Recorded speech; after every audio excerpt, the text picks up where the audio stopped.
how many, I mean, outside of the US, where's your biggest audience? Oh man, so just generally speaking, the largest English speaking countries. So, the US, the UK, Australia, Philippines, South Africa, Nigeria. With the growth of Spanish, the biggest places are like Mexico, PR, Colombia, Argentina. So as we started Spanish 4 years ago, specifically with the audio Bible, and also actually, there's like 3 lanes of ministry now with Streetlights. So that's just to be clarified. Streetlights started as Streetlights Audio Bible. And then as it grew and we became our own organization, Streetlights is the organization.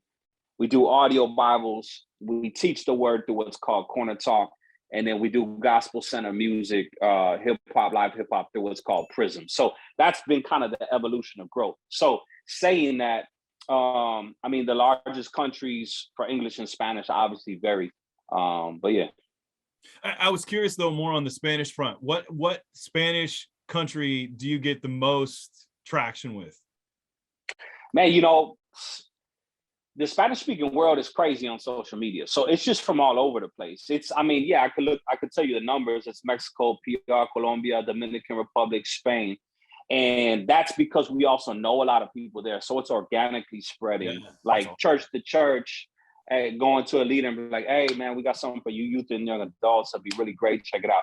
But you know how it is, man. It's the digital age. So it's all 27 Spanish speaking countries. It's here in the US, the communities that speak Spanish. So, you know how it is with numbers. It's just, you're shocked, but it's all accessible. So, yeah, and then English is just all over the place. Which is bigger, the English or the Spanish?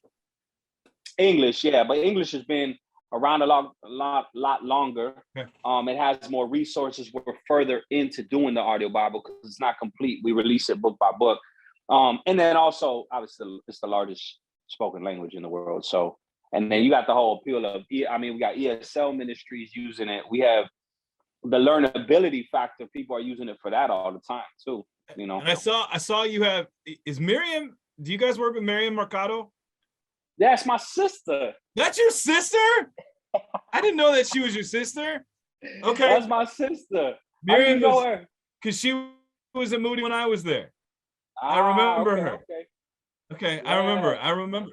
That's a small world, man. It's a small world. Yeah. So, okay. Now you're doing it book by book. How much of the New Testament do you have done? Don't you have the whole New Testament done? We got the whole New Testament. We got all the Psalms, and then we're almost this year we'll finish the Pentateuch. So like the both of the Bibles will be done within, like, it's all based on funding and support, like 2 to 3 years. The more support you get, you can go faster, hire more contracts and stuff like that. So how do you do the Old Testament names? Like, I'm trying to figure out how you do like Mahir Shalal Hashbaz, like on a beat. Very meticulously, I'll say that. So I just narrated what was it, end of Exodus, and between like the spices and the names, the method that we do is, for me, other people, I self-record my own just because doing it a long time, and I just like that comfortability. So I make sure the engineers were good. And I was like, close the booth and let me engineer myself because it takes a long time. It does. Everybody else has like an engineer going with it. So for me, though, my method is that I'll look up YouVersion Audio Bible, like from whatever, to be our standard. And I'll actually record it in there. And on those long ones, man, I'll just listen back and phonetically, I'll just start repeating them, and then we edit it real nice. So. Are you it's sure? a beast, though. It gets long, yeah. Do you think you're pronouncing them right, or are you just gonna go with it? Like, this is gonna be. I'm gonna appeal to the other audio Bible creators before us. So there's some of them where you're supposed to be pronouncing probably a little bit different because the Hebrew names. Yeah. But it's like, all right, it is what it is, I mean, you got Hebrew and you're, I'm sure, used to it in English so much because you're speaking English all the time, yet you want to do it in Spanish and the emphasis might be different. I mean, that's crazy. Yeah, there's a lot of crap too, but we have a super diligent team. We got amazing volunteers that help do it. So I mean, yeah, we're with it with the details, man. So I mean, you know. So okay, so you mentioned prisms. Tell me about Yeah. prisms. Prism, we've done music for a long time. So like this is my fourth eclectic like hip hop live band or trio. So if you look at Prisms, you'll see me, Aaron Lopez, who's also the audio director, and then Lauren LaLuz, who knows like a lot of your friends. So we all went to Moody Yeah. together. Got it. We, by God's grace, we've been used through the arts and music all through these years. We have a high level of excellence and craft for music. We love music, and we have a deep theology for music. I was just talking to this about to a brother yesterday. I'm like, man, when you're drunk in the spirit, what does it say in Ephesians that you do? You make sacred songs and hymns, and you share them with people. But you know, whether it's from an evangelistic standpoint or from building up a body, we continue to use music and poetry to encourage the people. So like we just had a single release right now that we put out, was called Don't Look Down.